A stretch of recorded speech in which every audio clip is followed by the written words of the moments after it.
and welcome to the YYC Soccer Podcast. My name is Jason Kmet, and my co-host is Scott Strasser. Hey, Scott. Hey, Jason. How's it going? It's good. I'm on location today up in Edmonton here, so thank you for Delta Hotels for this nice conference room I'm recording in. Yeah, you got a nice... I was wondering if you'd be like propped up against the, like sitting in the hotel bed or something, or even in like the chair in the corner in your hotel room. And I didn't know how you were going to do this, but you've been pretty resourceful in managing to snag an entire conference room for yourself. Yeah, there was a business center, but I didn't really even check into that. I just thought I'm going to check out the conference rooms, and I was able to find one. So it worked out. It wouldn't have been so good in the hotel room. It's a little loud in there.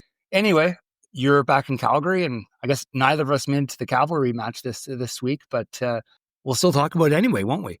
Yeah, that's pretty much the only main game we'll talk about this weekend, because the Calgary Wild didn't have a game, and in terms of League One, we'll do our usual recap, but probably a pretty short episode, I'm anticipating. Sounds good. Well, let's talk about the Cavalry FC against Atletico Ottawa match. This is Canadian FIFA assistant referee Mike Barbigan, and this is the YYC Soccer Podcast.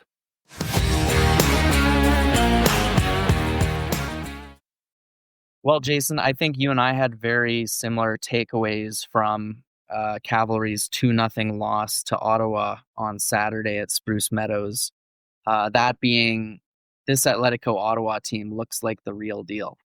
Yeah, they're very impressive. I even after the match, after I finished watching the match, I sort of reflected on it a little bit, and I was like, they were really good. They totally deserved the 3 points. That was a 2-0 victory for them. Full marks to them. Yeah. Now, we weren't in as mentioned, we weren't at the stadium, so we didn't attend the post-game press conference as we usually do. I would have liked to be there to hear what Cavalry's representatives had to say about this match. It's not like they were dominated by Atletico Ottawa. Like, if you look at the statistics, they outshot Ottawa 15-10. They had more shots on target, 6-4, more possession, way more final third entries, more touches in the opposition box. They really led in every category except the one that matters most. But watching this game, it never really felt like Ottawa was going to let Cavalry back into it, because they scored quite early, right? Kevin Dos Santos getting into the box down the left side and finding the near post. And then 15 or 16 minutes into the second half, they doubled their lead after a bit of a mistake from Marco Carducci, playing it out, trying to pass to, I think, Diego Gutierrez or Shamit Chom, one of the midfielders, and Manny Aparicio reading the situation well, intercepting that pass, and playing Sam Salter to score his 9th goal of the season. But yeah, it just felt like a clinical performance from Atletico Ottawa. I want to ask you about that first goal, because I have questions about that goal. How did that all develop? Like, how did Dos Santos get to be so open there? Like, Fraser Aird was running like a madman trying to catch up. And it's rare that he ever gets himself really way out of position, even though he's pushing forward a lot. So I was a little bit surprised there. And I don't know, like, did you watch it a little bit more in detail? That I know that, with your background, tactics and stuff better than I do. So was there something that they did on that play to spring him so loose, like that he was able to, there was a lot of daylight in front of him, and then he worked his way down that left side, and then, well, he made no mistake at the end, of course, but I was just surprised to see him get so open. Yeah, and I'm kind of glad you asked this, because it lets me highlight a player who really caught my eye this match for Atletico Ottawa. They're holding midfielder Juan Castro, who just has Koke on the back of his jersey, number 2. You know what? He's deceptively good, because he's short, he's slow. He's honestly, I would use the adjective, he's a little chubby, right? But I mean, I think when he's on the ball, he doesn't lose it. He finds his man, he gets himself open, he releases the ball quickly. He's smart. He knows how to pass the ball and keep possession, but also how to launch an attack. And that's what he did on this play. He played it one time over the top, and Dos Santos he made a smart run. It's like he knew it was coming. And yeah, it just felt like he had an open lane into the box as Fraser Aird tried to make his way back. I think it was expected that he would lay the ball off, or if he was going to go for goal, he would go far post.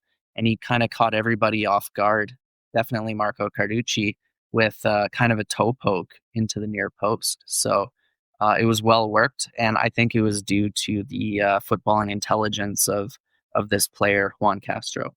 Yeah, well, that makes a lot of sense because it just seemed like something had to happen to make that. Cavalry are typically way too disciplined on defense to let there be a big breakdown to let someone get like that. So that kind of, I can kind of connect the dots where you're talking about and see how that would make sense. Yeah, I'm just watching the highlights back again, and it's just a really good. Someone on Ottawa plays it back to Koke, and then he just dinks it over Cavalry's midfielders and defenders. And yeah, Kevin Dos Santos is just open out there on the left, but that play doesn't happen if he doesn't make that pass one touch. So it's just an example of intelligence, but then also from Kevin Dos Santos to kind of do what everybody was not expecting by going near post. Since those guys have been playing together, I'm guessing that he knows that that kind of one-touch pass is in his locker so that he can start making that run, and there's a decent chance it's going to all come together.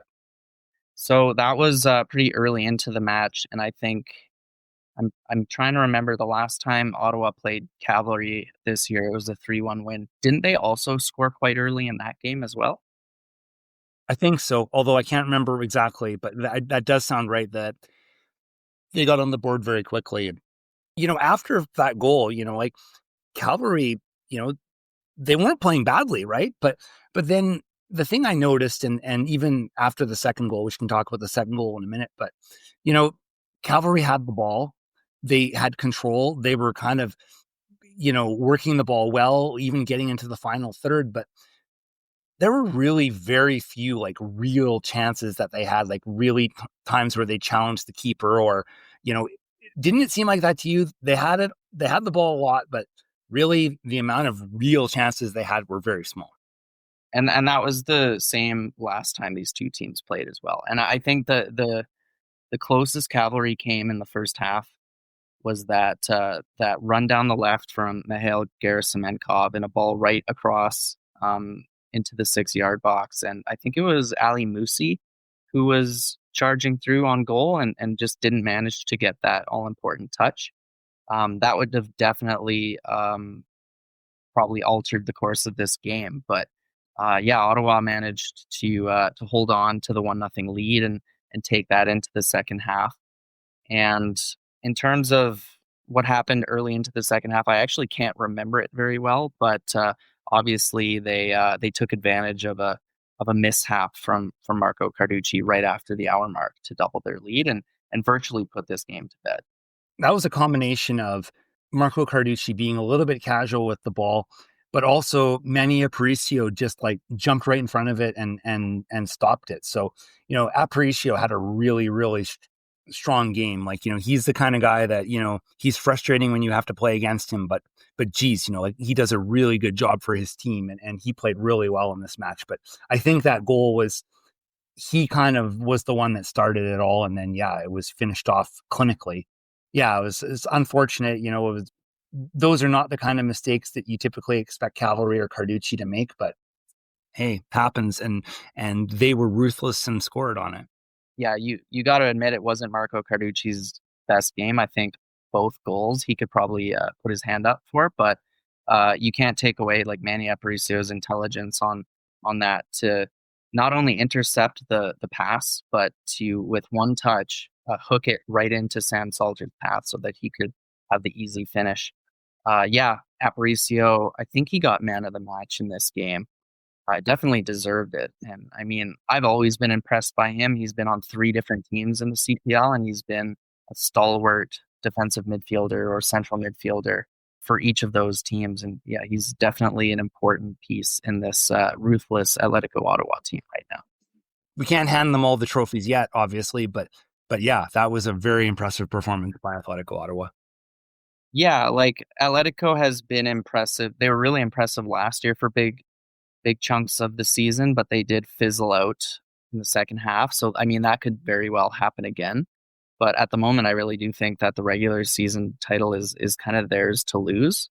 But it is interesting, right? Like they took 6 points from possible 6 at Spruce Meadows. So Cavalry still has to go to Ottawa twice this season. So those are not going to be easy games at all. Yeah, they extend their lead at the top of the table. This was a really, I think, big match for implications in terms of the standings, because you look at it now and they've got a pretty healthy lead over Cavalry, who are, I believe, in third place now. Forge is still pretty close, and of course Cavalry does have a game in hand, so it's not like Atletico are far away.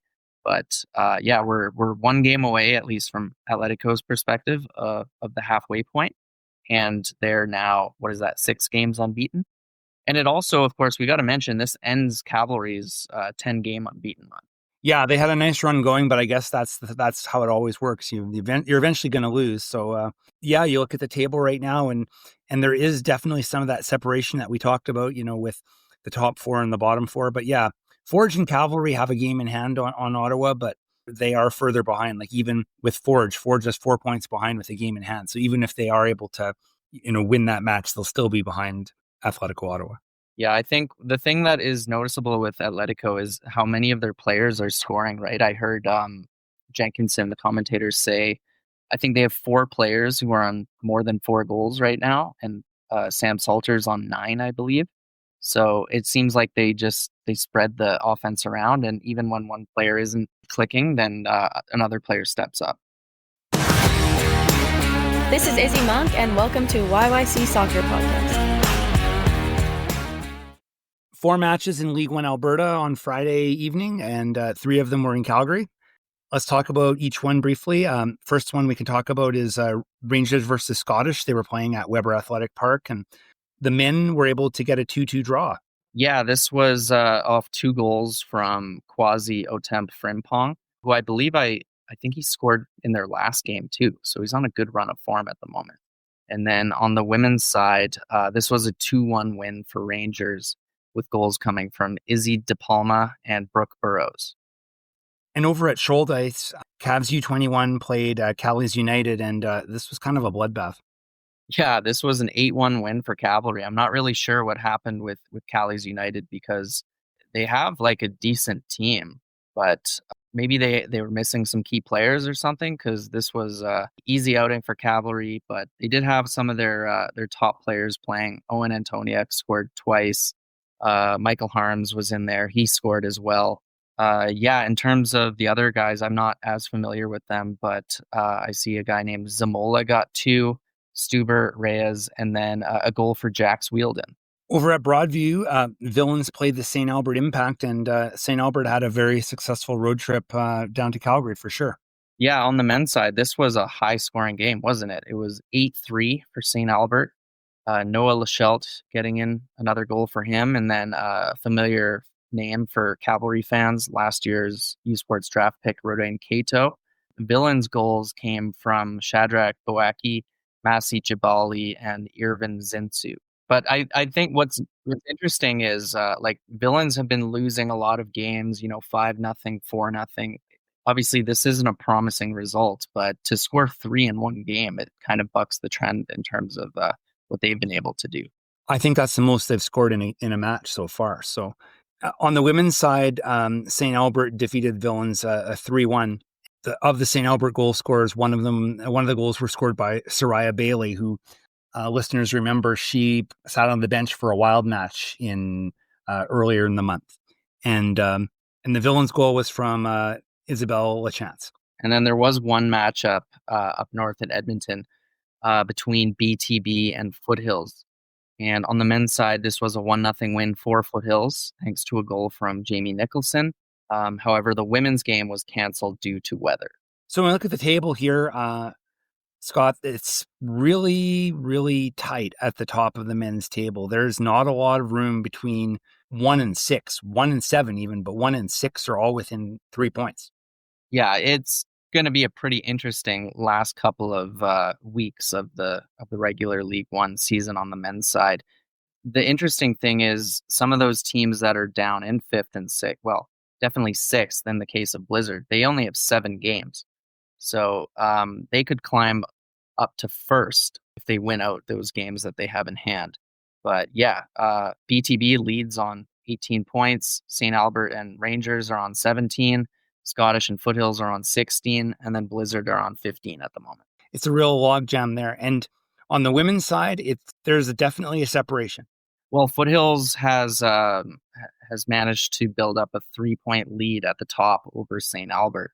But St. Albert has a game in hand. So if they win that game in hand, then they'd be tied on points with Foothills. But Blizzard is also not too far back. They're on 17 points at the moment after 8 games. So if they win their game in hand, then they'd only be 1 point back of Foothills. So pretty interesting battle for first in the women's division as well. And usually this would be about the time we talk about Tuesday night matches, but there are no Tuesday night matches this week. So the next matches we're going to see for League One Alberta will be on Friday.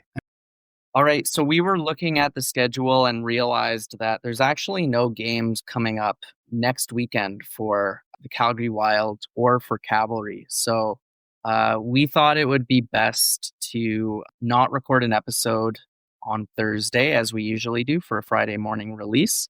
And instead, our next episode is going to be a week from now when we do our usual weekend recap, and we'll just treat that more like a regular episode. We might have an interview guest, and we can talk we could preview the Calgary Wild and Cavalry games. Yeah, it'll be, instead of being a weekend wrap up, it'll be a early week preview. But yeah, I think that sounds good. So let's plan for that. Thank you for listening to the YYC Soccer Podcast. You can have this podcast downloaded to your device as soon as it becomes available by subscribing on Apple Podcasts, Spotify, or other podcasting platforms. Check out our website at yycsoccer.com, where you can look through our episode archive and find other options to listen, including our YouTube channel. We also have links on our website on how to buy Scott's book. It's called Here Come the Cavalry, and it's all about the history of pro soccer in Calgary. You can leave us a question or comment in the Contact Us section of our website. You can also interact with us on social media, such as Twitter, Instagram, Blue Sky, where our username is YYC Soccer 403. Thanks for listening.